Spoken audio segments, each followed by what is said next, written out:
Oke, ketemu lagi dengan saya Ignatius Aryano Putranto, dosen prodi akuntansi Fakultas Ekonomi Universitas Sanata Dharma Yogyakarta.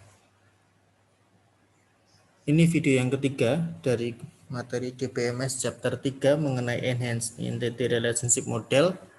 Kali ini yang akan saya bahas itu mulai dari attribute inheritance dan when to use supertype subtype relationship. Jadi dua hal yang akan saya bahas di video ini adalah terkait dengan warisan atribut. Kenapa disebut warisan? Karena nanti seperti yang video sebelumnya ketika kita bicara konsep supertype dan subtype relationship itu kan ada atribut yang sebenarnya juga dimiliki oleh subtype-nya, tetapi yang berasal dari supertype-nya. Nah, itu kan berarti nanti ada istilah atribut warisan. Kemudian konsep kedua yang akan saya bahas di video ini berkaitan dengan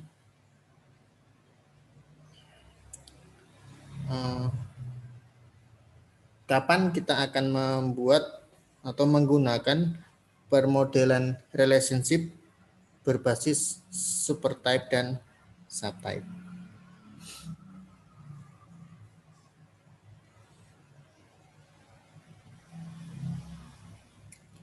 Nah, di sini pengantarnya dulu yang mau saya sampaikan bahwa Hofer mengatakan a subtype is an entity type in its own right.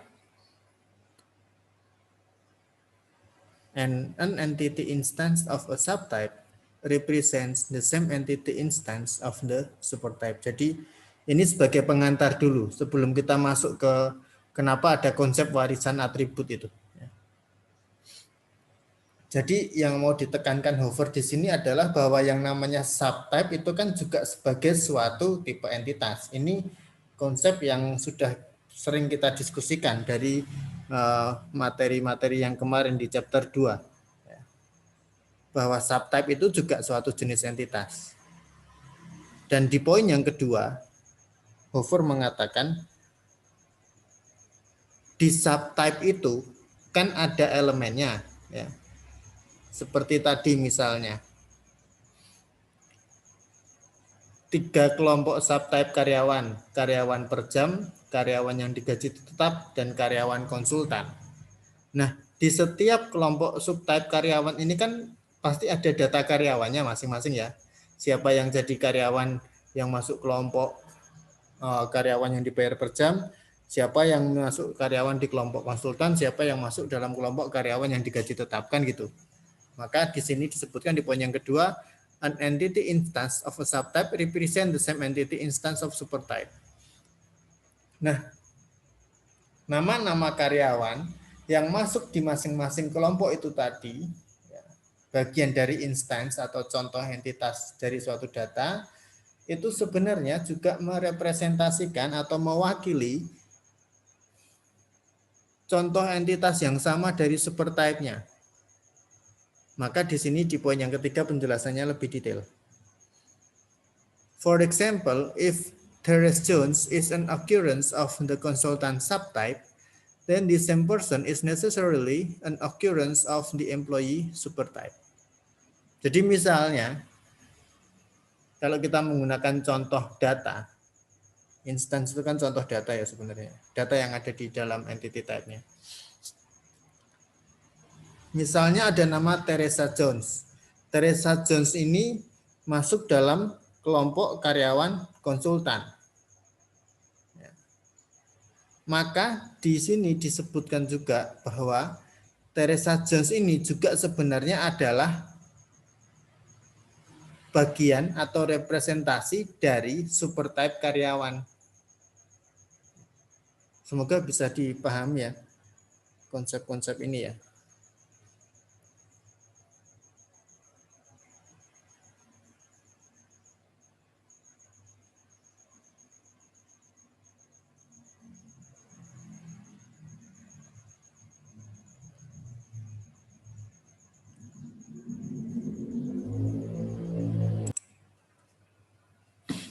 Oke, jadi semoga jelas ya. Jadi misalnya, sekali lagi saya ulangi konsepnya atau contohnya. Ya. Ada karyawan di suatu perusahaan namanya Teresa Jones. dan dia ini masuk dalam kelompok karyawan yang kontrak, konsultan kontrak. Nah, sebenarnya nama Teresa Jones ini sebenarnya juga merepresentasikan supertype-nya, yaitu entitas karyawan yang secara umum. Ya, maksudnya seperti itu. Nah, maka ketika ada contoh yang seperti ini, di poin yang keempat, as a consequence, an entity in a subtype must possess not only values for its own attributes, but also values for its attributes as a member of the supertype, including the identifier. Jadi sebagai konsekuensi, entitas yang tipenya subtype ini ya, tidak hanya memiliki atribut yang khusus bagi diri mereka sendiri, tetapi juga memiliki atribut yang ada di supertype-nya. Meskipun dalam pembuatan gambarnya itu seperti ini. Jadi nama karyawan hanya ada di supertype, sementara di subtype-nya hanya ada atribut-atribut yang spesifik. Tetapi sebenarnya secara data, ya, ketika kita membuat tabel hourly employee, karyawan yang masuk dalam kategori kelompok karyawan kontrak, kan nggak mungkin kita cuma bikin kolom hourly rate doang. Maka harus muncul juga kolom-kolom lainnya, atribut-atribut lainnya seperti ini, nomor karyawan, nama, alamat, dan seterusnya. Jadi sekali lagi meskipun di gambarnya berbeda, ya, yang digambar itu atribut subtype-nya adalah hanya atribut-atribut yang spesifik melekat pada subtype tertentu, tetapi ketika dibuat dalam tabel database, maka di poin yang keempat ini, setiap subtype itu harus mengandung unsur atribut seperti yang ada di supertype-nya juga. Jadi muncul nomor karyawan, nama karyawan, alamat, dan lain sebagainya. Nah, maka kemudian kita masuk ke apa sih yang dimaksud dengan attribute inheritance ya. Ini kalau di halaman 117, di sana Hofer mendefinisikan attribute inheritance is the property by which subtype entities inherit values of all attributes and instance of all relationships of the supertype. Jadi warisan atribut itu adalah atribut-atribut atau properties yang diwarisi oleh subtype dari seluruh atribut yang ada di supertype-nya. Seperti tadi yang saya sampaikan. Kalau kita membuat tabel karyawan yang dibayar per jam atau karyawan yang digaji tetap atau karyawan yang konsultan, sifatnya kan tetap ada unsur nama dan lain-lain ya. Nama, nomor karyawan, tanggal direkrut. Di mana nomor karyawan, nama karyawan, alamat, dan tanggal direkrut itu adalah atribut yang diwarisi dari supertype-nya.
Nah, terus kalau misalnya ada atribut yang diwariskan seperti itu, kenapa di subtype-nya tidak ditulis ketika kita menggambar enhanced entity relationship model, kenapa di subtype-nya tidak ditulis atribut nama dan lain sebagainya?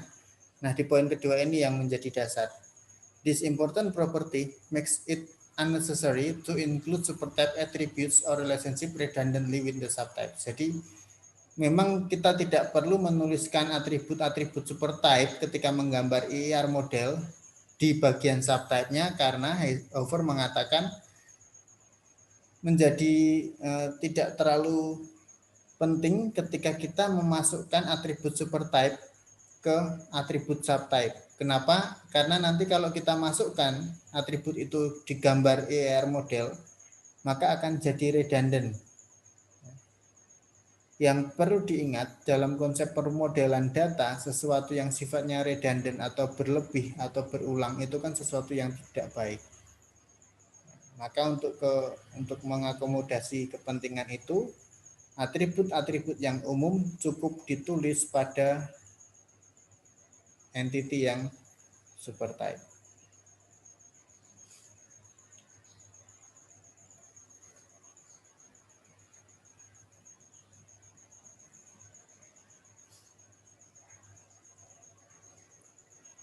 Maka di poin berikutnya dijelaskan di sana, employee name itu adalah atribut dari employee, ya, bukan subtype dari employee.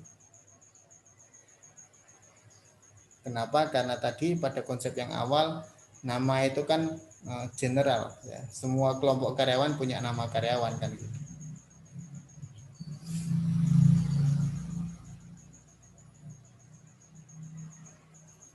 Meskipun faktanya di poin yang berikutnya ya, the fact that the employee's name is Teresa Jones is inherited from employees supertype. Meskipun pada faktanya nama karyawan kontrak yaitu Teresa Jones itu diturunkan dari supertype employee. Sementara atribut yang sama, atribut untuk karyawan yang sama, yang murni dari atribut subtype consultant adalah billing rate. Jadi si Teresa Jones ini karyawan kontrak, maka dia punya tarif tertentu yang nanti akan menjadi dasar bagi perusahaan untuk membayar kinerja dari si Teresa Jones ini berdasarkan kontrak yang disepakati. Nah, itu terkait atribut inheritance. Maka yang perlu diingat ini konsep ini, a member of a subtype must be a member of the supertype. Ya, jadi Teresa Jones masuk dalam kelompok subtype karyawan kontrak, maka dia pasti adalah member dari supertype-nya, yaitu karyawan. Nah, kalau dibalik gimana? Is the converse also true? That is a member of the supertype also a member of one or more subtypes? Ya, apakah anggota dari supertype pasti menjadi anggota dari suatu subtypes? Bisa iya, bisa enggak, tergantung dari situasi atau kondisi bisnisnya. Tetapi yang pasti, setiap member subtype itu pasti adalah member atau anggota dari supertype. Oke, berikutnya yang mau saya bahas di video ini, kapan kita akan menggunakan permodelan supertype dan subtype. Ini halaman 117 bagian bawah.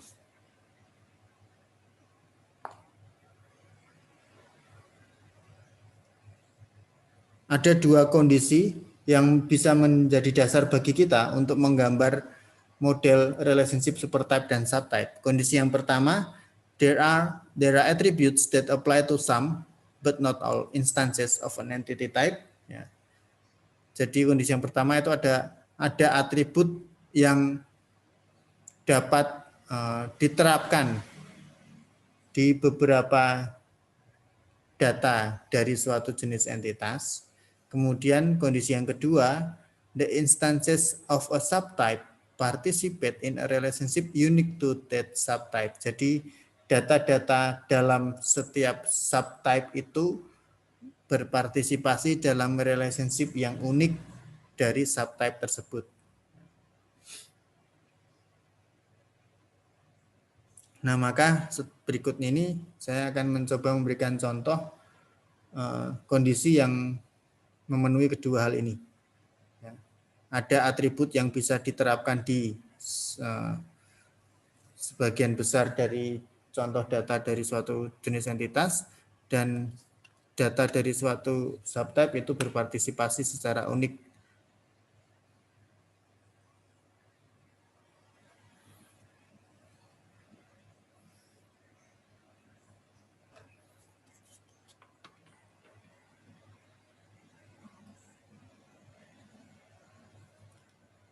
Oke. Contohnya ini database rumah sakit ya. Di dalamnya ada database pasien. Nah, ceritanya kalau dari gambar ini entity relationship-nya yang utuh ya. Ada entitas pasien, di mana setiap pasien itu akan berelasi dengan dokternya, kan gitu, yang merawat, responsible physician. Maka pasien itu berhubungan dengan physician-nya, dengan dokternya. Nah, di rumah sakit tersebut ada dua jenis pasien, ada dua kelompok pasien di sana, outpatient dan resident patient. Outpatient itu pasien yang rawat jalan, resident patient itu pasien yang rawat inap. Nah, pasien yang rawat inap ini kan berarti ada interaksi yang unik dengan kamar atau tempat tidurnya, bednya. Nah, sementara kalau pasien yang rawat jalan kan nggak ada hubungan dengan bednya, ya, secara khusus kan itu. Nah, maka di sini kita bisa melihat bahwa dua kondisi yang tadi saya sebutkan di sini itu terpenuhi dalam konteks database pasien ini. Nah, kita coba lihat satu persatu. Ini sudah saya pisah-pisahkan ya materinya ya. Kondisi yang pertama, there are attributes that apply to some but not all instances of an entity type.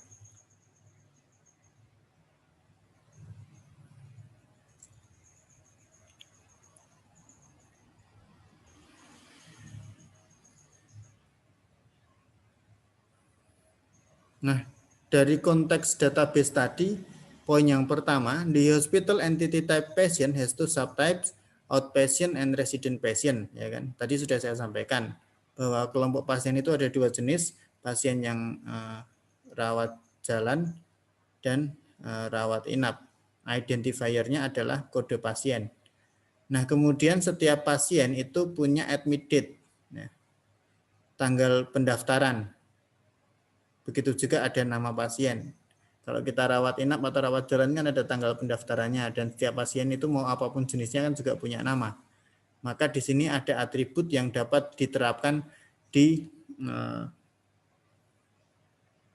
beberapa data dalam tipe entitas.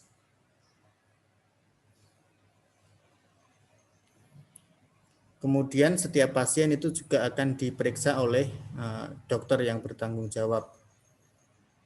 Maka ini juga atribut ini hubungan yang dibuat pada level super type-nya, patient dan responsible dokter. Nah, kondisi yang kedua, the instances of a subtype participate in a relationship unique to that subtype. Di kondisi yang kedua adalah setiap subtype itu punya atribut yang unik, yaitu pasien yang rawat jalan itu punya tanggal periksa kembali. Jadi kalau kita rawat jalan kan selalu janjian juga kapan kita akan cek kembali, misalnya 3 hari kemudian misalnya. Sementara kalau pasien rawat inap itu punya atribut yang unik, yaitu date discharge, kapan mereka keluar dari kamar setelah selesai perawatannya.